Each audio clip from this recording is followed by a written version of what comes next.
All right.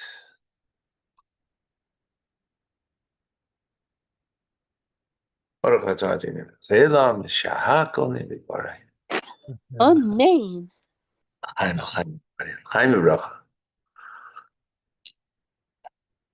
To life. And welcome to life itself. Learning Chassidus. Mimer. This is a mimer that Rebbe said in 1968. Wow, almost 60 years ago. 57 years ago. He said on the second day of Shavuos. So, what we are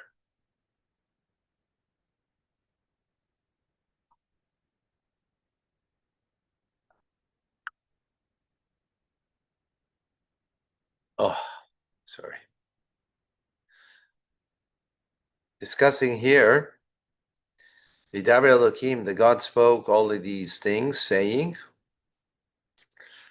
I'm trying to understand what this means, saying. So we have two explanations. The Alter Rebbe says, because then he starts to say the Ten Commandments. What is he saying? Everything, all the details that would be said in the future of Torah teachings, I found right here in a generality in the Ten Commandments. Rashi says that the generality is that God said the Ten Commandments in one word, and then he detailed it with 10 Commandments. But the idea is it's coming out of here is that there's a general principle first, and then details. And the question is why? Why is it like this? Why wasn't it all given in its detailed form to begin with?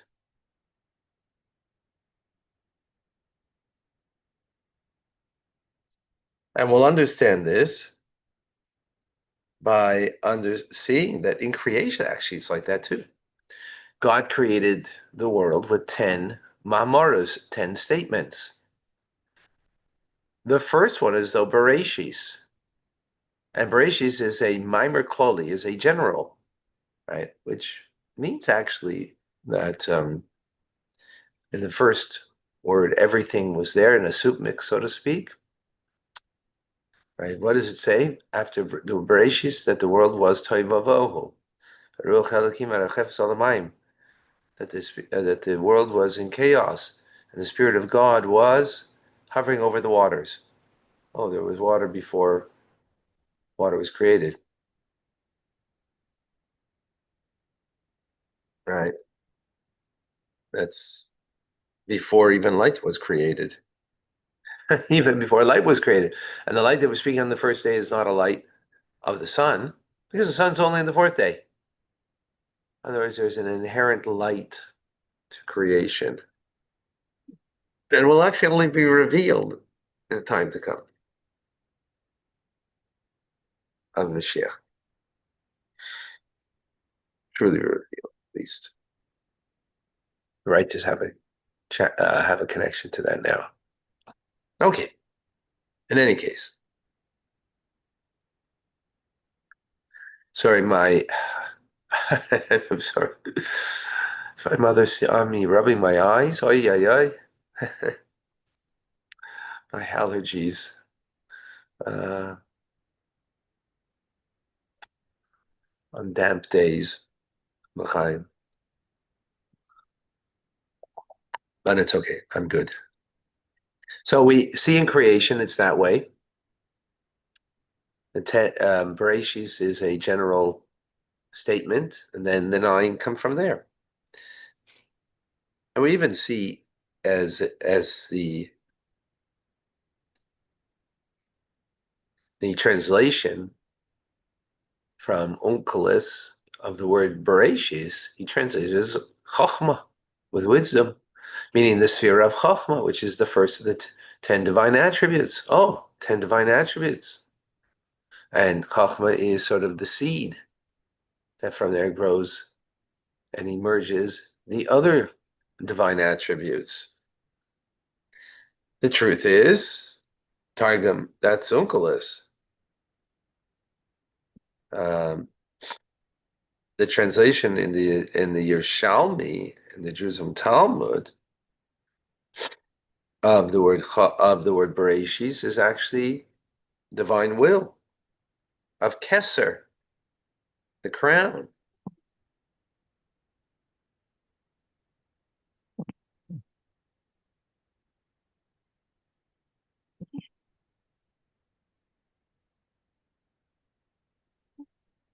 Which is greater than a higher level than Chachma. Chachma is one of the 10 divine attributes that are within the system of Hishtalshalus, of the order of creation, the order of the individual. The crown is beyond. Keser is a crown, which metaphorically is will. Will is not part of an integrated system of the individual. Will is all-encompassing, like a crown encompasses the person.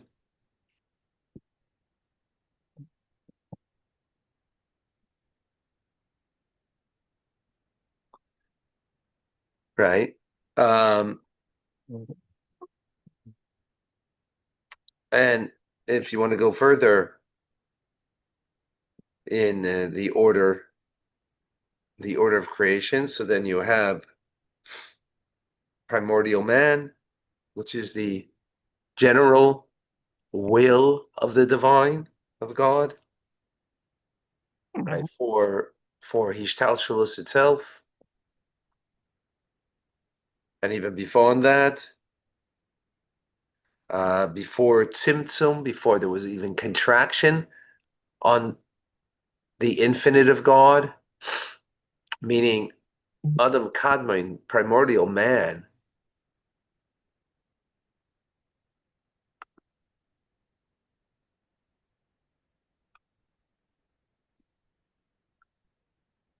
primordial man,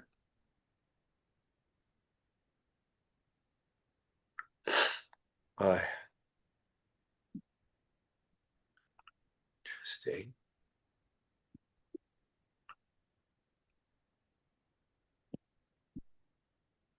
All right, 1 second.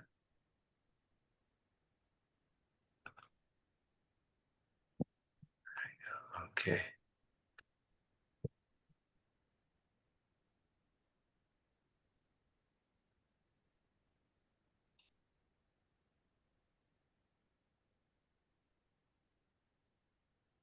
Primordial man is after Tzimtzum, but before Tzimtzum, there's also a general principle there. It's called Machshav Akduma, which means the original thought that precedes even primordial man. These are all Kabbalistic terms, which I'm not going to explain now in detail. The point is, in each level, there is what we call the general, the generality, then it leads to the specific.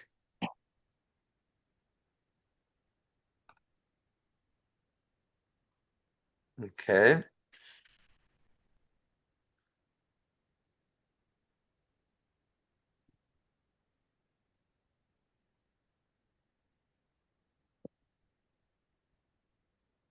Right, the way we see it in Torah, that's the way it is in the world.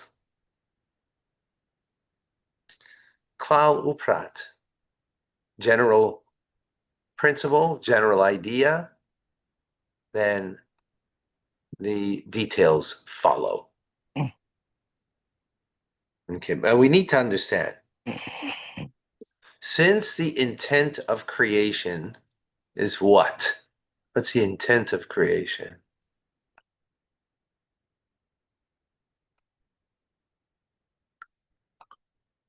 What's the intent of creation, everybody? Is it the general principle or the detail? Anybody answer me that?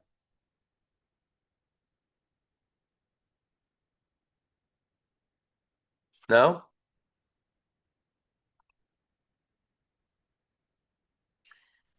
No?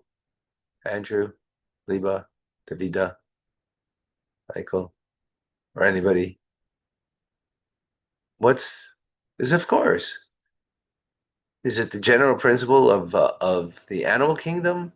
Is it the general of humanity? Or is it the detail of me being here, of you being here? Of course, it's the detail, right?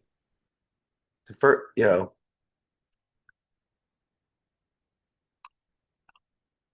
Andrew, did you retire yet? You're still a lawyer, right? What does it say? It's all in the details, right? The contract, it's all in the details. Life is in the details. Even though, generally you want to say, well, generally everything's fine. But it's in the details that we live, right? We live with every breath. We live with every, moment. So it's not, the general, it's the details. Well, if that's the case, God created and wants the details, and proof is because, I am specifically here, right? And you're specifically here, and everything in creation is very specific. So why didn't God just create the world that way to begin with? I mean, we're talking about God. He could he could skip the process of, that there's Bereshis, and from Bereshis comes a nine other. Why does he need to have the Chachma that's a general that will lead to this, to the specific, to what end? Why is that necessary? Questions clear?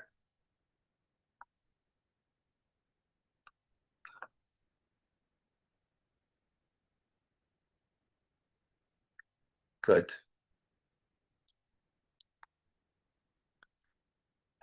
Wonderful. All right. Hi.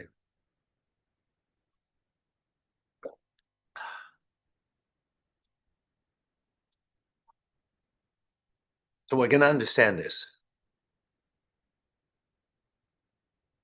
by a metaphor. There's so much that we learn.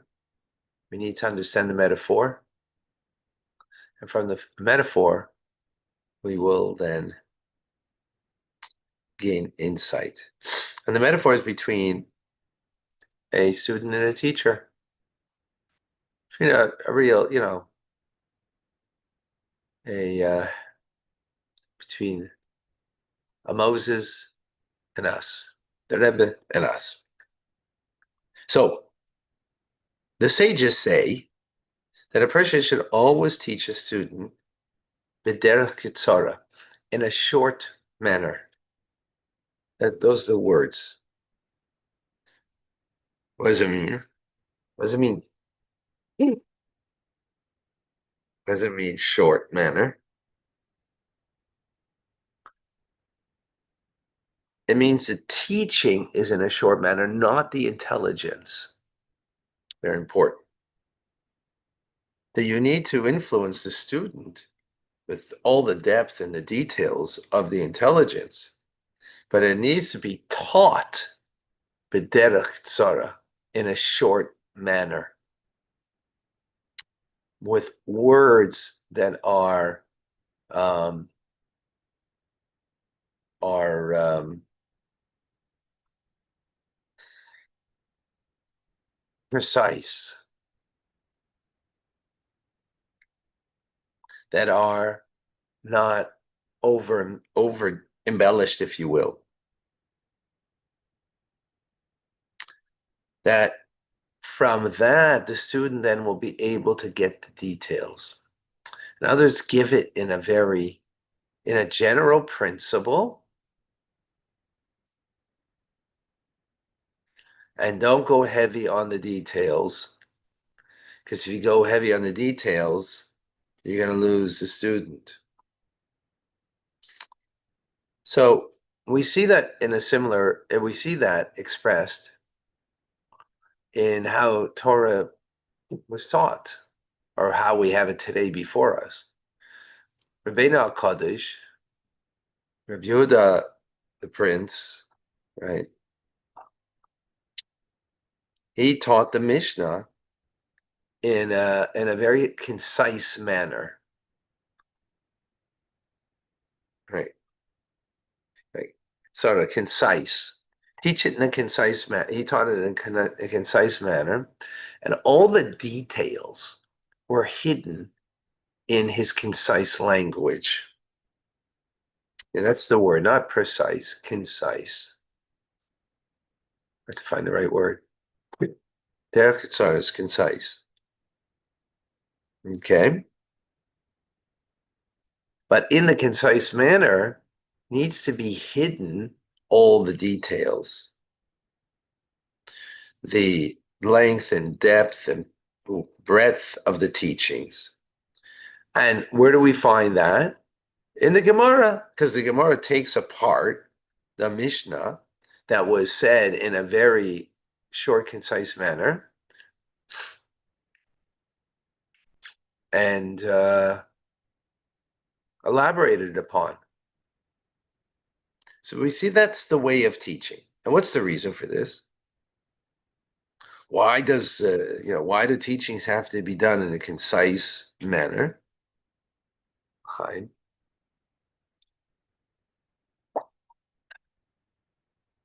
Because when you want to have an effect, and that's the key over here, right?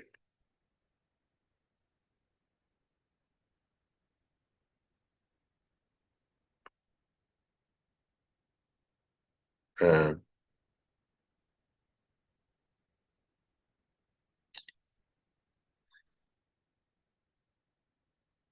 if you want to have a proper effect, if you're going to give all of the details in a revealed manner, in other words, the details are there, but hidden in the concise words, because if you'll give all the details, you're going to confuse the student. And not only that, not only you might confuse a student, it's possible that the student is going to go off on a crooked path.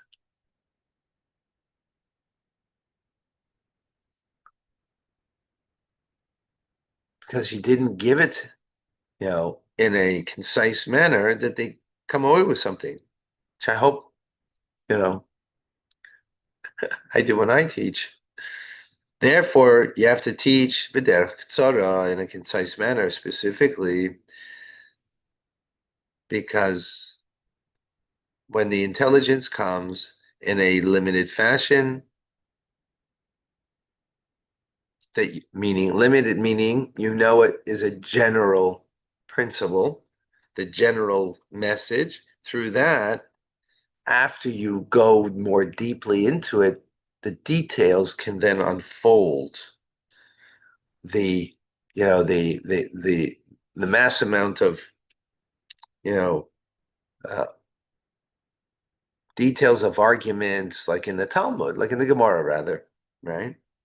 That you could then take that which is in short form and now bring it into long form without making going off on a crooked path. Okay, that's the metaphor, and we will continue. That's actually a very general, that's a metaphor that's used quite often, very important metaphor to appreciate and to understand. Okay, we will see you soon by Chumash and Rashi. Thank you for joining.